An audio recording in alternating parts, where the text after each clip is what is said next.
ESPN proposed a trade for the Chicago Bulls that will allow them to move off of Patrick Williams. Very, very interesting, right? But it's going to come at a huge cost that I'm not willing to take. Y'all know we going to talk about it, break it all down. But you got to hear the music first.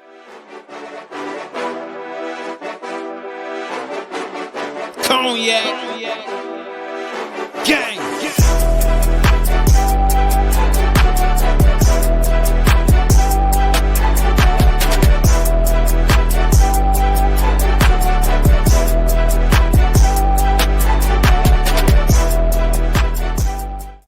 That Bulls podcast with the Cognac Boys. I'm Cognac Boy Bobby, and I'm holding it down on another daily episode. So if you tuned in with me today, make sure you hit that like button, subscribe to the channel, and hit that notification bell as well. Man, a lot of things going on around the Chicago Bulls. And you know that trade season right now, before the NBA draft in just a couple days, y'all know it's going to be crazy. Y'all know it's going to be wild. And there's going to be a lot of things to talk about and discuss.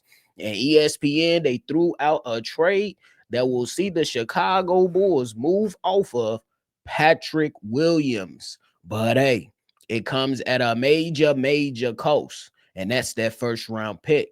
According to ESPN's Chris Herring, he believed that the Chicago Bulls and the Toronto Raptors could make a sweet deal that'll be able to get RJ Barrett to the Windy City and then get Patrick Williams to a whole new country. Not even gonna lie to you, sounds pretty damn good. But when we break down the trade, it's something that I'm not willing to entertain. But let's see. I'm gonna throw out the trade and y'all let me know how y'all feeling about it. Make sure y'all let me know how y'all feel about it. So the proposed trade from ESPN's Chris Herring is the Chicago Bulls get RJ Barrett, obviously, and the Raptors get Patrick Williams, Javon Carter, and the 12th overall pick in the 2025 draft. Type H now, type hell no, or yes in the chat. Type hell no or yes in the chat if you're feeling it. Look, why we just couldn't stop at Javon Carter and Patrick Williams? That's just me. I ain't gonna lie to you. Why couldn't we just stop at Patrick Williams and Javon Carter? I would have probably been a little bit more willing to execute the deal. You know what I'm saying? If that was the case. But right now, when we talking about the 12th overall pick in this year's draft, in just a few days, it's a hell no for me. But y'all let me know how y'all feeling down in the chat in the below. Simply because I think that, bro, RJ Barrett, I think, is a solid player. I think he's good. I don't think he's great, but I think he's a good basketball player. When I watch him, you know what I'm saying, and I ain't gonna act like I sit there and watch hours and hours and hours on RJ Barrett, but when I do watch him, I see a good basketball player that can do a number of things. He comes in with a little bit of size at 6'7". He looks like he's a little, you know what I'm saying, stocky, not too crazy, but he got some weight on him and he can hold down his own. I believe he's solid on the defensive side, maybe not the best defender, but solid.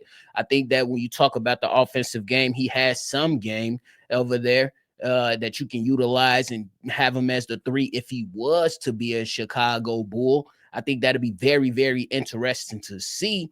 And this guy is one of those guys that comes in with a lot of experience. You know what I'm saying? Came into this league at 19, now 25 years old, spent time with the New York Knicks and then recently with the Toronto Raptors or whatever, and averaged 21 points, 46% shooting from the field and 35% from the 3. And that was off 5 attempts per game from the 3-point line, 5 assists and about 6 rebounds. So you look at him, you say, hey, not necessarily a bad player, because this is what the stats are consistently been around at, you know what I'm saying, that 18 to 21 point mark for the last few seasons. When you look at RJ Barrett, and the Chicago Bulls could very well use another wing that can come in and add some type of scoring to the team, but it does not come at the cost of the first round pick for me personally.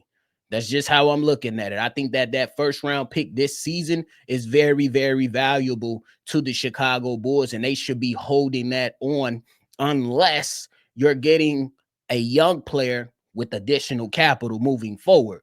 I don't necessarily think you should be just going for a player and then you're dishing out capital, at least right now in my evaluation. I'm not saying that Patrick, my man's RJ Barrett would be a bad idea to have to the team, but going back to the original point, damn, we just couldn't stop at Patrick Williams and Javon Carter.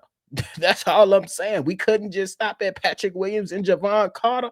That would be a hell of a move to pull off. But I think there's the Chicago Bulls have a little bit more feeling of looking at more athletic guys to come in. Because if you compare the two, and that's Jonathan Kuminga, who has come into play, and then RJ Barrett, everybody's going to give the nod to the more athletic player being Jonathan Kuminga. I would say people will believe that the upside when it comes to both of these players, the upside sits or more side of Jonathan Kuminga simply because he played with the Golden State Warriors, and we understand that you have to be a certain type of player to play in the Golden State's offense and then be able to do things defensively with the way that that team is. I think that if a change of scenery could do Jonathan Kuminga well, personally, simply because with a lot of that movement, a lot of that action, some players, they don't do well in that system. You've seen a lot of players go through Golden State and they just can't get with the program, and the Golden State Warriors just bench him or get him up out of there. We've seen a number of players into that, but we also seen players thrive in that type of situation, and that could have been some things that Jonathan Kuminga could have done better himself, rightfully so. But I think that if we look in that situation where it comes down to Jonathan Kuminga and RJ Barrett, I'm leaning more Jonathan Kuminga for a number of reasons. I think that the kid has some type of a type of game that'll really, really elevate the Chicago Bulls because of that athleticism, because of its aggressiveness and things like that. Now, I'm not going to sell RJ Barrett short. He can come in and be a scorer for you. You know what I'm saying? I'm not saying the leading scorer, but I'm saying he can definitely add to your point total each and every night simply because he got some game. He got some game, but I'm not giving up my first round pick for a RJ Barrett, at least at this time, simply because I think that you need to continue to add to young talent. And RJ Barrett is adding to young talent. But without that first round pick, you're taking away some talent that can enter this locker room and potentially be a integral part to this team moving forward. So I'm looking at that type of situation being like, nah, that's not what I'm willing to do right now. Because if you're looking at the Jonathan Kuminga stuff, I don't necessarily think the Chicago Bulls have to give up draft capital to get Jonathan Kuminga. I think they just have to match salaries. I could be wrong because it's still early in at least we're not even in the off season technically, but I still think that it's early enough to at least anticipate that the Chicago Bulls, if they are interested in a Jonathan Kuminga, they will not have to give up draft capital simply because you're looking at the situation of a Jonathan Kuminga and we like go to state. Y'all think y'all finna get a first round pick? Y'all don't even want him. We know y'all don't want him. The only reason y'all played him in the playoffs is because Steph got hurt.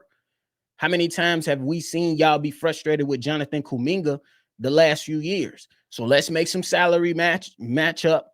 Let's make these salaries match up, and then let's go out here and execute a trade, man. Like, y'all not getting no draft capital. I think that's a move that's more favorable for the Chicago Bulls right now. And I will say this about Patrick Williams. I want to move him, but I'm not going to move him at the detriment of my future. That's just how that's how I'm looking at it. And I think that Patrick Williams could be a solid player coming off the bench for the Chicago Bulls. I think that's where he fits most, honestly, simply because he's when you give Patrick Williams the opportunity to play against twos, you see a different type of player. When you ask Patrick Williams to play against the ones, Patrick Williams seemed like he go into his shell for some strange reason. It's just crazy because you look at Patrick Williams and you say, damn, all the physical attributes, a good 3-point shooter, a good defender. Why can't you put all this together to at least just get last season? The expectations for Patrick Williams was so low, it was ridiculous.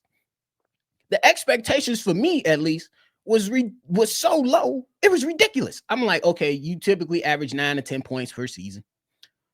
Go give me 12. Go give me an extra basket. He couldn't give me an extra basket. Patrick Williams had like career lows in a lot of categories this season. And it's just crazy simply because people came into this calling him baby Kawhi or the Paul, you know what I'm saying, and things like that. So it's like, damn, Patrick Williams, what what are you really going to do? And then you just got this money, and then when you get the money, I didn't even understand it, how you get 18 million when my man's Kobe only making 11 and Ayo Dosunmu only making $7 million. $7 million for a guy like Ayo Dosunmu. $11 million for a guy like Kobe White. So I don't understand how he got 18 million. I'm not even gonna lie to you. But what's done is done. And we sit here and we look at him like, damn, yes, we want to move off Patrick Williams and see if we can recuperate something in return. You know what I'm saying? But it's not gonna come at the cost of my future by giving y'all a first round pick for that type of player. You know what I'm saying? Now, it ain't happening. But if we talking about Giannis, I bet. Because I know Giannis Antetokounmpo is going to be more valuable than a couple first round picks moving into the future, at least for the moment. RJ Barrett, I know I'm going to get a good player, but is he going to be better than I'm willing to take a chance to draft one of these young players to say that in the next 3 years, our upside with this said player would be better if we were to go out there and acquire a RJ Barrett. Now, again, that is not saying that he's not a good player, because I think RJ Barrett is a good player. Not great, but good. I think he's solid personally, but it's not going to come to the detriment of my team. Now, it's going to be interesting to see how the Chicago Bulls get creative this offseason. You know what I'm saying? Because, hey, Game 7 Sunday. Game 7 tomorrow is cracking. It's cracking. I can't wait, boy. I can't wait for the Game 7. I ain't gonna lie to you, but once that after that game concludes, we moving on into the NBA draft. In the Chicago Bulls, we hope that they are smart and creative about what they're supposed to do, because there's rumors of them trading up. There's rumors of them trading back. There's rumors of them, you know what I'm saying, taking said players. I'm just ready to see them actually just take a player, just take somebody and move on. That's all I'm asking for. Let's get this player and let's move on. Let's get this show on the road, and let's see if these guys can put together a good offseason. We also hear reports that these guys had a good I remember on the live, I told y'all.